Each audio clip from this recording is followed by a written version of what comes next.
vimos el condicional, ahora vamos a definir otra operación binaria, que es el bicondicional. El bicondicional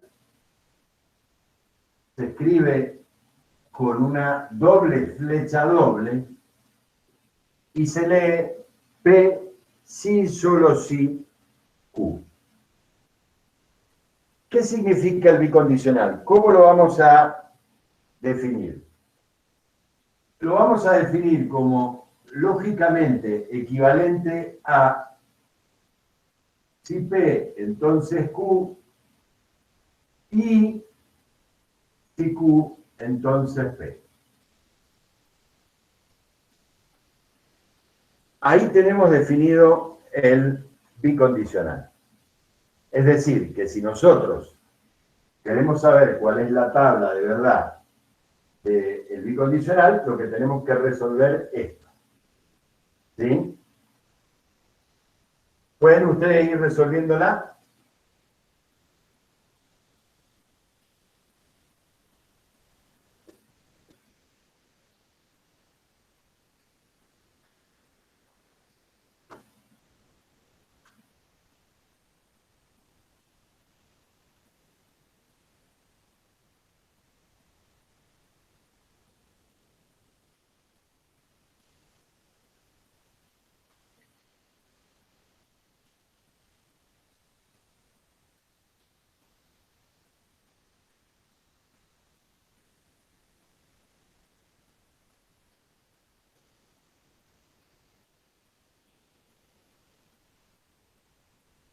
Cuando lo tengan me dan el resultado.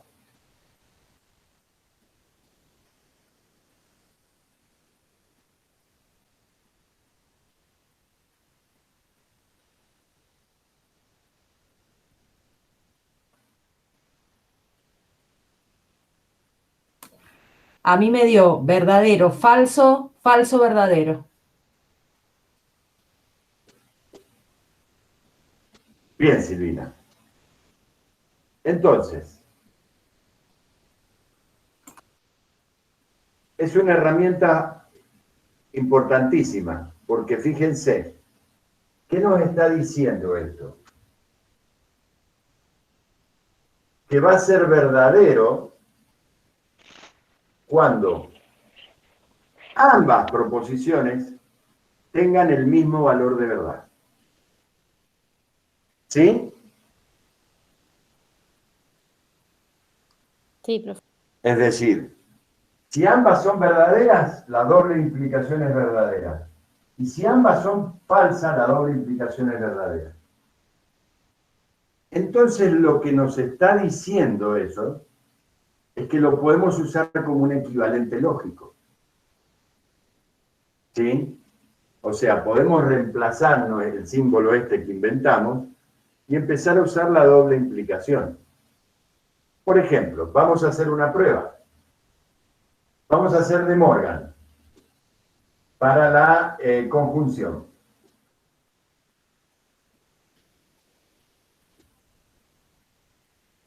Si estamos diciendo que la doble implicación tiene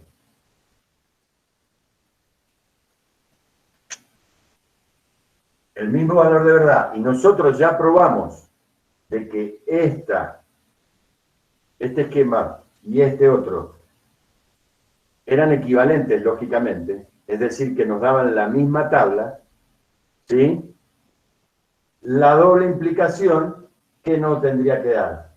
Todos verdaderos, si son equivalentes lógicos. A ver, verdadero, verdadero, falso, falso.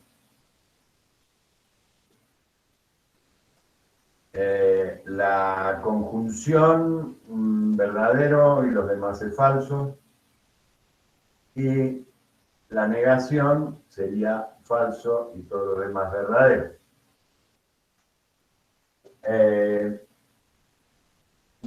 Si P es verdadero, verdadero, falso, falso, no P es falso, falso, verdadero, verdadero. Y si Q es verdadero, falso, verdadero, falso, no Q es falso, verdadero, falso, verdadero.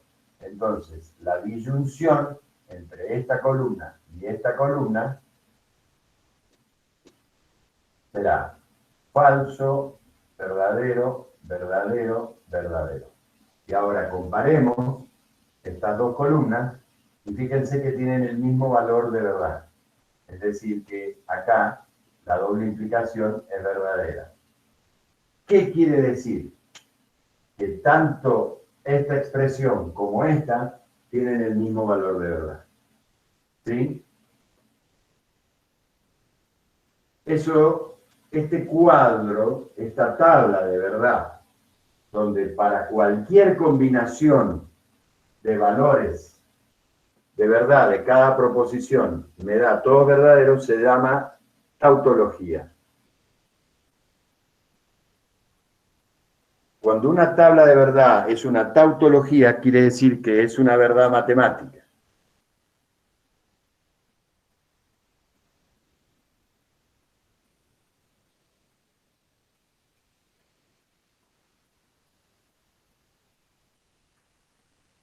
El caso contrario,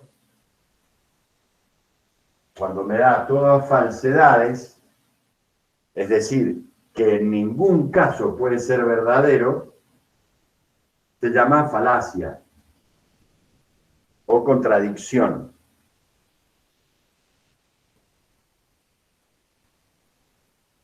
Y una tabla general, como puede ser esta, que tiene para algunos valores es verdadero y para otros falso, se llama contingencia.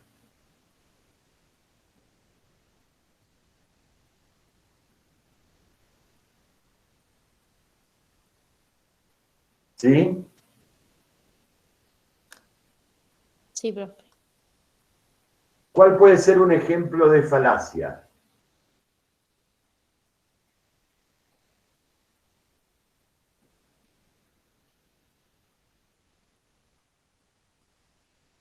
P y no P. Fíjense, en una sola proposición, así que hay dos posibles combinaciones, o sea, P es verdadero o es falso. Entonces, no P, en este caso es falso y en este caso es verdadero. Y la conjunción va a ser siempre falsa. Es decir, que esto, P y no P, es una falacia.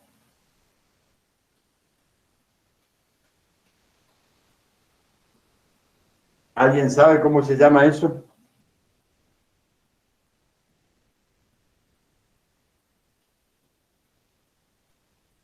Era uno El principio de no contradicción.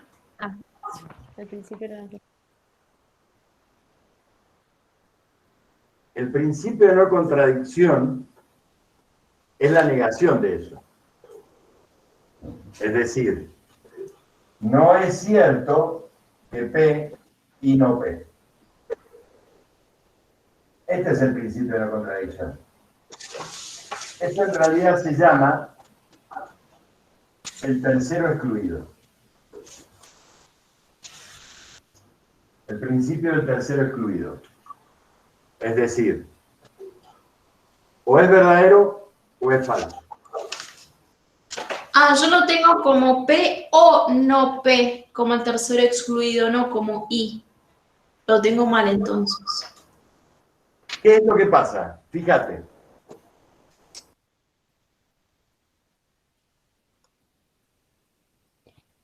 ¿Cómo resolves este? ¿Como P o no P?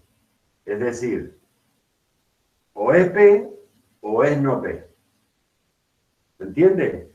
Pero no puede nunca cumplirse una proposición y su negativa. ¿Se entiende? Esto, que parece tan sencillo, trajo bastante controversia en la matemática. Esto provocó una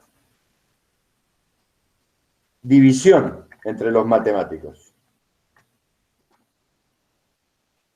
Los intuicionistas por un lado, Hilbert por el otro. ¿Por qué? Porque Este principio lo que me está diciendo es que no puede ser o es P o es no P. No puede ser una tercera posición. ¿Y qué se deriva de acá? De acá se deriva un importantísimo método de demostración ya desarrollado por Euclides. ¿Cuál? A ver si la deducen. ¿Qué método de demostración se deduce de ahí?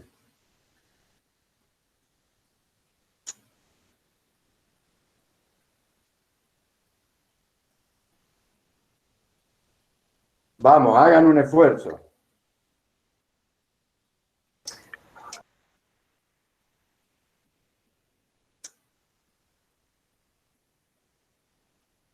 ¿En el absurdo? Claro. La demostración por el absurdo surge de acá. Es decir, solamente hay dos posiciones frente a una afirmación. O es verdadera o es falsa. Entonces, yo puedo probar que es verdadera o puedo probar que no es falsa. Eso es la demostración por el absurdo. Yo tengo una afirmación, niego mi antecedente y tengo que llegar a una contradicción o un absurdo. ¿Entienden? Ese es el fundamento, el principio que tiene. Entonces, ¿qué es lo que pasa? Los intuicionistas no están de acuerdo con el principio con la demostración por el absurdo. No estaban, pero todavía quedan algunos. ¿Por qué no estaban de acuerdo? Y porque ellos dicen que este tipo de afirmaciones o de posiciones, si no es blanco es negro, si no es verdadero es falso, solo se pueden aplicar a conjuntos finitos, pero que en conjuntos infinitos no se puede afirmar que si no es verdadero es falso. Y ellos ponen como ejemplo que dicen que, por ejemplo, entre los dígitos del número pi, ¿sí?, en algún momento de la secuencia hay 1.000.000 de ceros, todos juntos. En algún momento de la secuencia del desarrollo de pi hay 1.000.000 de ceros todos juntos. No podés demostrar que sea verdadero y tampoco podés demostrar que sea falso. Porque no podés hacer el desarrollo de todos los números, de todos los decimales, de todas las cifras de pi para poder afirmar que es verdadero o que es falso. O sea, lo que establecen, lo que ellos afirman, no está tan loco. No es tirado de la cabeza. Pero ¿qué es lo que pasa? Automáticamente, ellos desarrollan una matemática sin usar la demostración por el absurdo. Porque para ellos no es válida. Entonces, fíjense cómo esto pequeño trae aparejado una división muy grande en la matemática. ¿Alguien sabe demostrar por el absurdo? En algún momento lo hice, profe, pero no me acuerdo de nada. En algún momento de mi vida lo tengo que haber hecho. Partimos por negación es falsa.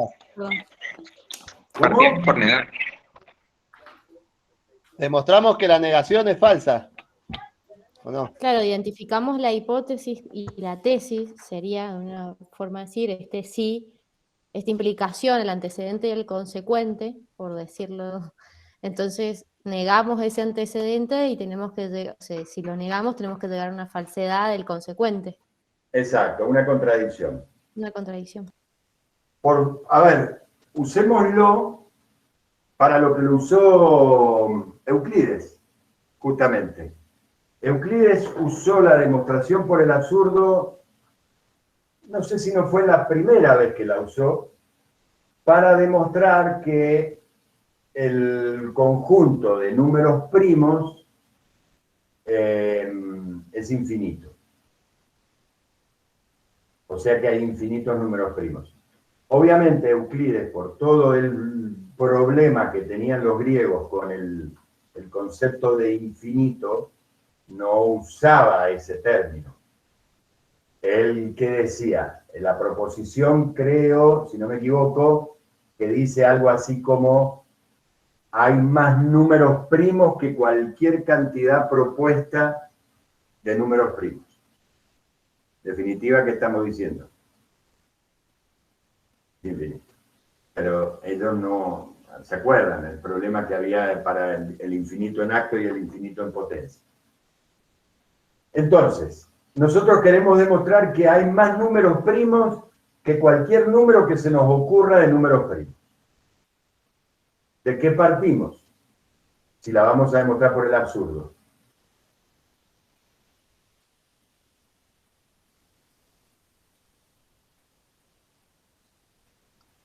De la negación. Bien, entonces, ¿cómo quedaría? Vamos a darle el enunciado moderno. El conjunto de números primos es infinito. No vamos a usar El conjunto de números primos no es infinito. No es infinito. Bien, entonces, si no es infinito, es finito. Entonces, hay una cierta cantidad de números primos. ¿Sí? Supongamos que el conjunto de números primos, entonces, yo lo puedo escribir como P1, P2, P3, N. Con N, un número finito. ¿Sí? Y supongamos que ahí hayamos puesto todos los números primos que hay. ¿Está? ¿Me siguen? Hemos partido de negar la hipótesis. No es cierto que el conjunto de números primos sea infinito. Luego es finito. Luego los puedo enumerar. Bueno, entonces, yo voy a hacer un nuevo número.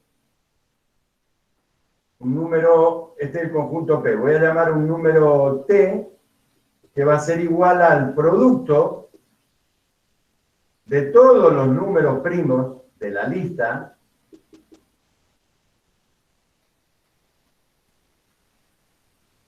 voy a multiplicar todos los números primos de esa lista finita y le voy a sumar 1.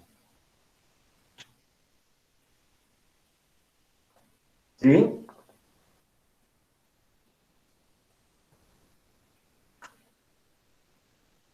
¿Me siguen? Sí, profe. Bueno, Sí, profe.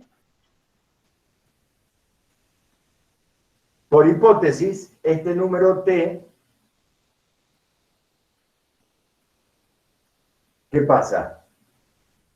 Es que no es primo. No es primo, porque si no tendría que estar acá. Pero, ¿qué es lo que pasa con este número? Es un número compuesto, porque no está en la lista. Ahora, si yo divido a este número T por cualquiera de los elementos de la lista, al estar armado de esta manera me va a dar resto 1. O sea que encontré un número que no es divisible por ninguno de los números primos de la lista.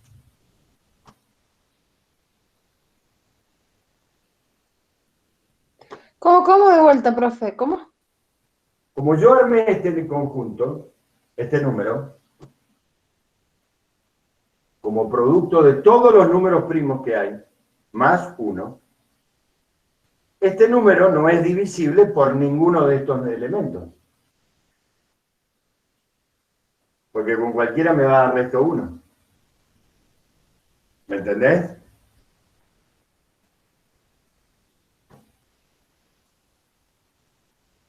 Entonces, debe existir otro número que no está en esta lista, que sí divida a este número T.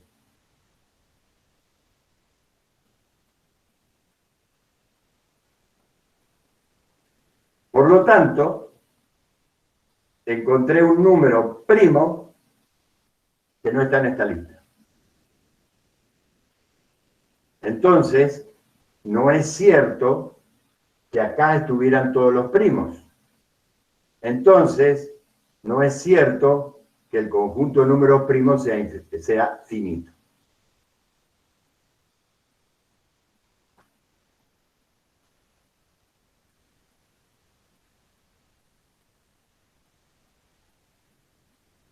Los dejé knockout. Claro, no, me costó entenderlo, pero ahora sí, lo entiendo. Como es un producto, yo decía, pero ¿cómo no va a ser divisible? Y, es un producto, claro, va a existir un primo que no va a estar en esa lista, ya entendí. Claro, porque es un producto de todos esos primos, ya entendí. Porque como es un producto de primos más 1, entonces evidentemente es un número compuesto. Y si es un número compuesto, por definición, es divisible por cierta cantidad de números primos. Pero no es divisible por ninguno de estos. Porque con cualquier combinación de estos números que vos quieras hacer, siempre te va a dar resto 1. Entonces tiene que haber otro número que sí lo divida. Y ese no está en la lista y es primo.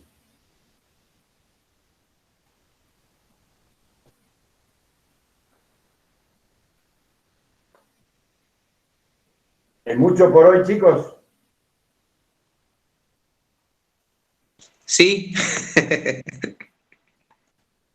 Vamos, que estamos recién calentando motores. Estamos bien, profe, todavía. ¿Vamos bien por ahora? Muy bien. Sí, profe, Bien, por ahora. excelente. Sí me gusta.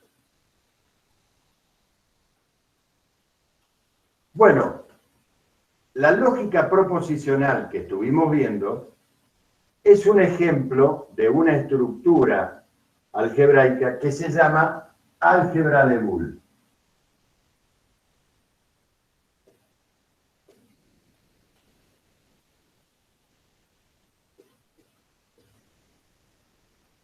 Álgebra de Boole.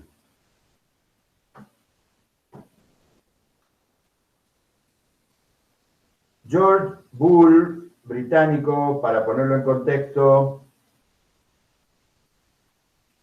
es contemporáneo a nuestra Revolución de Mayo. Es de esa época. ¿Sí? Y él desarrolló un álgebra donde las proposiciones que acabamos de ver son un ejemplo.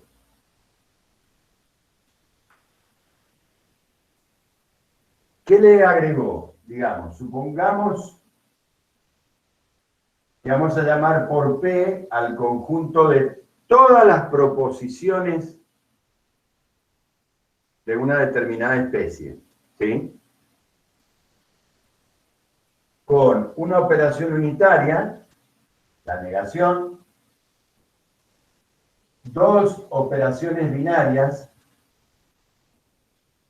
la conjunción y la disyunción, en este caso, y dos elementos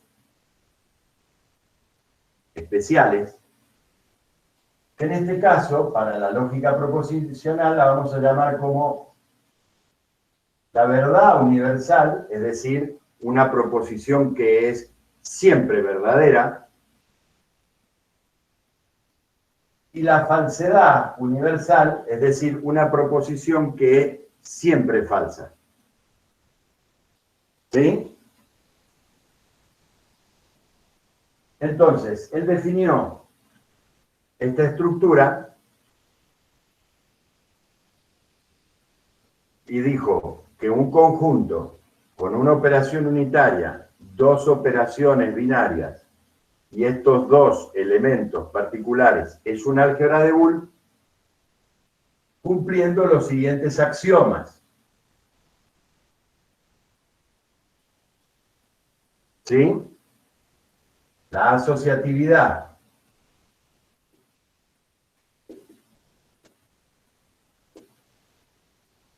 Tanto de una operación como de la otra. La conmutatividad.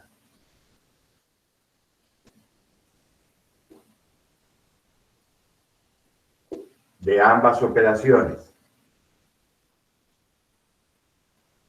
La existencia del elemento neutro.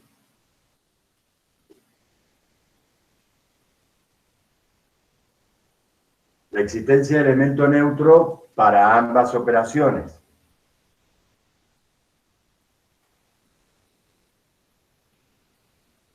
La existencia de el elemento complementario, digamos, del complemento.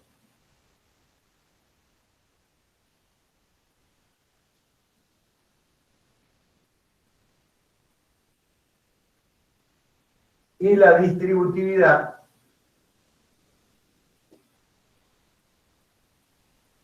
tanto de la disyunción sobre la conjunción como la de la conjunción sobre la disyunción. Profe, la existencia del elemento complementario, ¿puede ser la existencia del elemento inverso?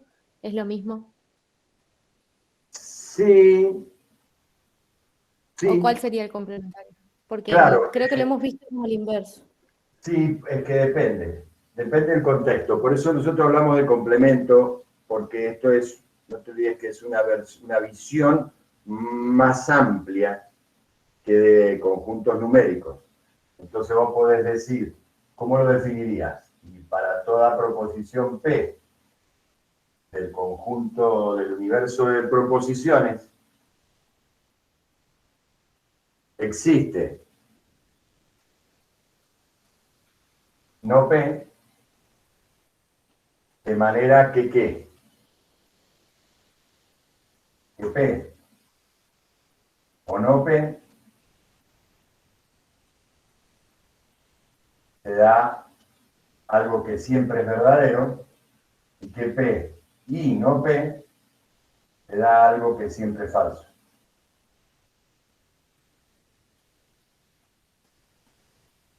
Esa sería la definición de complemento. Entonces, sí, en algún caso puede referirse al inverso, pero no siempre, porque fíjate cómo lo definimos.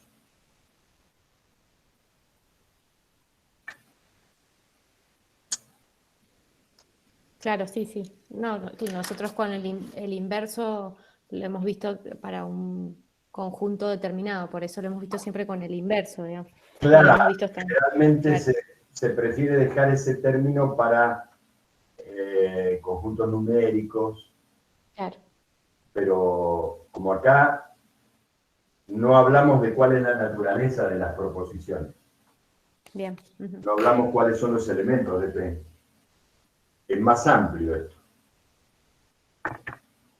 De hecho, es tan amplio que hay muchos ejemplos de álgebra de Boole que aparentemente son totalmente distintos y en definitiva son distintas versiones de la misma estructura. Recién vimos uno, el álgebra de proposiciones. Yo se lo hice así y no empecé con álgebra de Boole, porque Boole usa otro tipo de simbología y no quería complicarle la vida. En definitiva, si toman el álgebra proposicional como un ejemplo de álgebra de Boole, fantástico.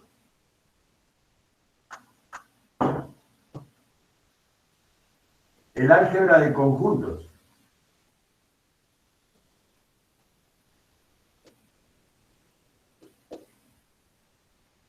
Es un álgebra de Boole.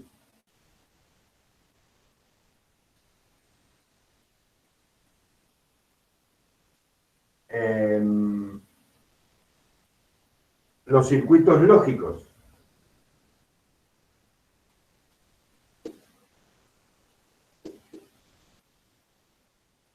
Son otro álgebra de Boole.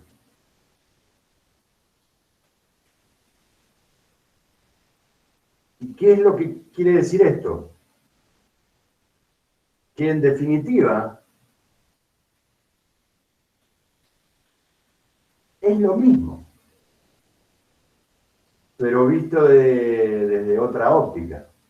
Es decir, en vez de tener a todas las proposiciones, yo tengo una colección de conjuntos. ¿Conjunto de qué? Lo que sea. Nunca nos interesa la naturaleza de los elementos, ¿sí? Pero yo tengo, no sé, una colección de conjuntos dentro de C. ¿Quién está en C? Todos los conjuntos que se me ocurran. De la naturaleza que estoy hablando, obviamente. Tengo una negación de conjuntos. Que normalmente en conjuntos se pone como un apóstrofe. Voy a definir dos operaciones binarias, la unión y la intersección de conjuntos. Y dos elementos particulares, el universo de referencia y el vacío. Y eso es un álgebra de Boole. Cumple los axiomas de álgebra de Boole y por ende las propiedades. ¿Sí? ¿Y cuál es la ventaja? Que como las álgebras de Boole, los ejemplos que estamos viendo, tienen exactamente la misma estructura. Es decir, cumplen los mismos acciones, tienen las mismas propiedades. Yo puedo usar, me puedo mover entre una y otra para mis demostraciones de propiedades. Puedo hacer un paralelismo. ¿Y de qué me sirve? Yo, con la lógica de las proposiciones, tengo una forma de demostrar fehacientemente algo. ¿Cómo?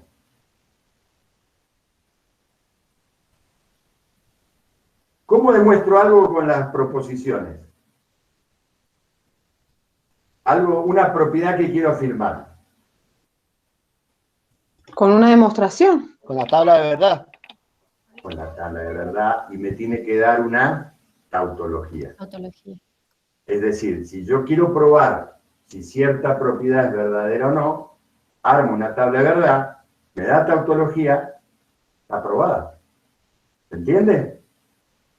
Entonces, si yo tengo algo en teoría de conjuntos que yo quiero probar si es verdadero o no, puedo probar el equivalente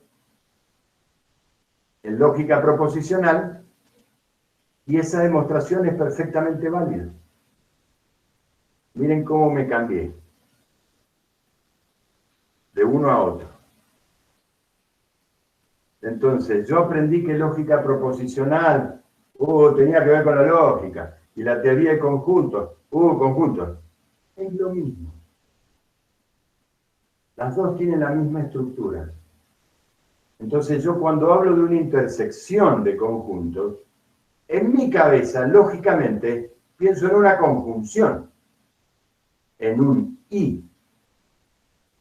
De hecho, ¿cómo se define la intersección de conjuntos? ¿Se acuerdan ustedes? ¿Cómo defino la intersección de conjuntos? Supónganse, A intersección B, donde A y B son dos conjuntos de C. ¿Cómo la defino? Está formado Como A y B. por todos los elementos. Está formado por todos los elementos de A y todos los elementos de B. Todos los elementos X, tales que X pertenece a A y X pertenece a B. ¿Ven? Ahí apareció la conjunción. Porque es lo mismo. Es otra cara de la misma moneda. ¿Lo ven? Ya nos vamos a meter más en detalle en conjunto a la próxima clase, no los voy a aburrir ahora. ¿Sí? Vamos a analizarlo. Pero se los voy anticipando. Y también dije circuitos lógicos. ¿Qué sería un circuito lógico? Supónganse, vamos a hacerla simple. Supónganse que yo tengo una serie de llaves de luz. ¿Sí? Entonces yo tengo una llave de luz que la voy a simbolizar así, con una letra, S. Y yo digo, ¿cómo puede estar la llave? La llave con la que prendo la luz. ¿Cómo puede estar? ¿Prendida o apagada? ¿Sí? Claro, abierta o cerrada. Abierto o cerrado. Porque ahí está abierto el circuito o cerrado el circuito, pasa electricidad, digamos. Si está abierto, no pasa electricidad. Entonces yo puedo decir, bueno, esa llave de luz... Profe, una pregunta. La parte de circuitos lógicos es todo lo que se ve, tiene que ver con la matemática discreta, ¿no es cierto? Se ve También. mucho matemática. Ajá. Exactamente. Bien. Entonces yo le voy a llamar 1 si pasa luz, si pasa electricidad, no si pasa luz. Si pasa electricidad, y 0 si está abierto y no pasa electricidad. ¿Sí? Entonces, automáticamente yo ya tengo mi primera operación unitaria, la negación. Y yo digo, el complemento de S, y si S está cerrado, no S está abierto, y si S está abierto, no S está cerrado. Ya tengo la primera operación.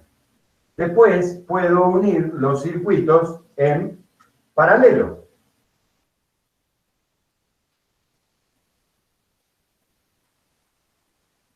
Supónganse, esto es una conexión. Y acá tengo dos llaves, S y P. Fíjense, por acá entra electricidad, por acá sale. ¿Cuándo va a salir electricidad? Cuando uno o los dos. Cuando si S está abierto o P está abierto. Cerrado. Cuando uno de los dos está cerrado. Perdón. Cuando Los dos. S está cerrado o P esté cerrado. O Vamos. los dos. Claro.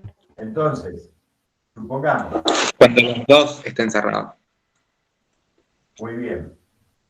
Vamos a llamarle al paralelo, lo vamos a simbolizar con una cruz. Entonces vamos a decir, S puede estar cerrado y el P abierto, cerrado, o cerrado y abierto, o cerrado, abierto y cerrado, abierto y cerrado. Son todas las posibles combinaciones entre las dos teclas. ¿Sí? Bueno, ¿cuándo va a pasar electricidad? Y, obviamente, cuando alguno de los dos... Al último sería 0 y 0. Gracias. Cuando alguno de los dos esté cerrado. ¿Sí? Que a mí me puede interesar, ya que le llamamos cerrado al 1 y abierto al 0, directamente ponerlo así. Se lo escribí a propósito de la otra manera, para que les traiga a la cabeza una tabla de verdad de quién. De la lógica proposicional. ¿Pero de cuál?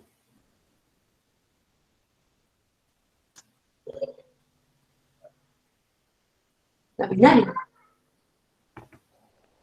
¿De la conjunción o de la disyunción? De la disyunción. Entonces, mi disyunción lógica... Conjunción. No. Disyunción. Mirá, verdadero, verdadero, verdadero, falso. Mirá tus tablas.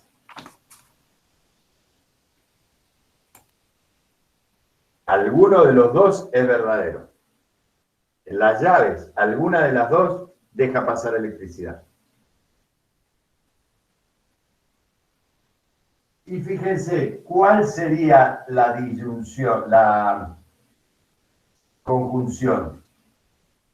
Así, en un circuito. Están en serie. Si estuvieran en serie, exactamente. Si yo por acá circula electricidad, ¿cuándo va a haber electricidad por acá? Y las dos tienen que estar cerradas. ¿Sí? Lo ven claro acá. Está más que claro. Es decir, por economía voy a hacer acá mismo la tabla.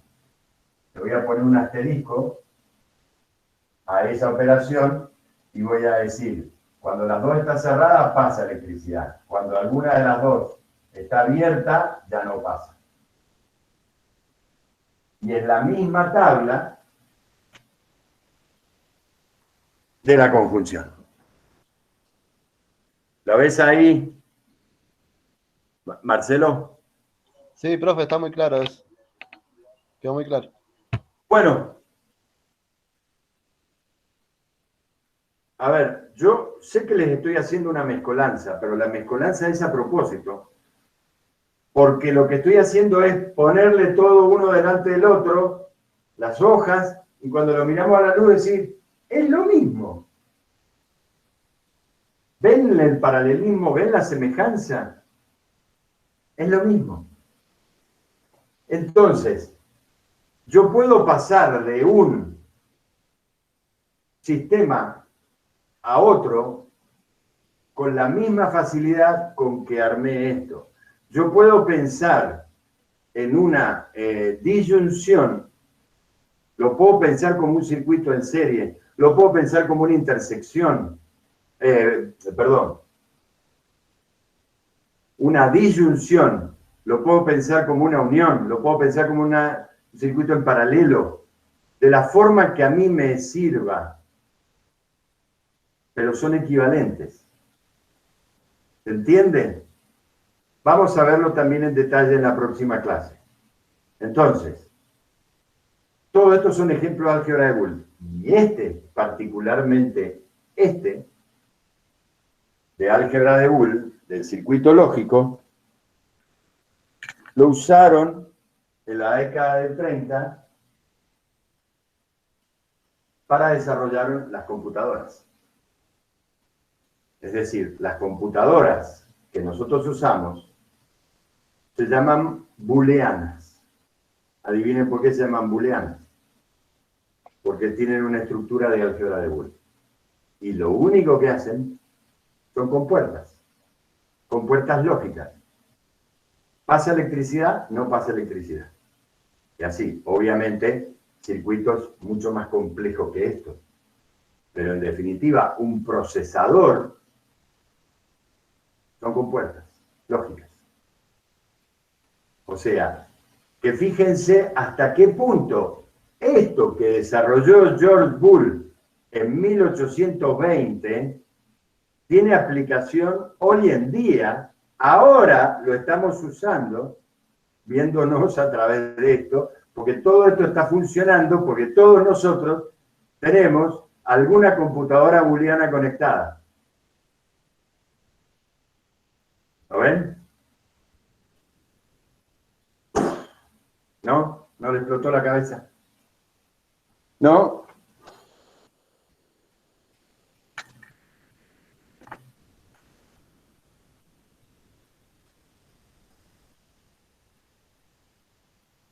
Comentarios. Preguntas.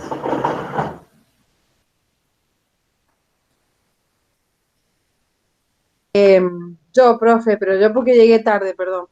Salí de la escuela y me vine corriendo, pero me quedó una duda con la disyunción y la conjunción. La disyunción, si ambos, al menos uno debe ser verdadero, ¿está bien? Y en la conjunción, ambos deben ser verdaderos. Según lo que veo acá. Por lo que vi acá dije, es así. Yo había notado acá mal. Pero la conjunción, ahora por eso yo había notado mal atrás, por eso me volví a la hoja y ahora digo, no, para, la conjunción es al revés. Así que eso quería sacar la duda. Y era eso. Gracias. Bien. Bien. Bueno, el resto está muy callado. Quiero escuchar sus comentarios. Profe, Dime. yo estaba mirando a la vez el trabajo práctico y, por ejemplo, dice punto 1, 3 menos 7 igual 21. No sé ni cómo arrancar. No. Espera, vamos a parar la grabación.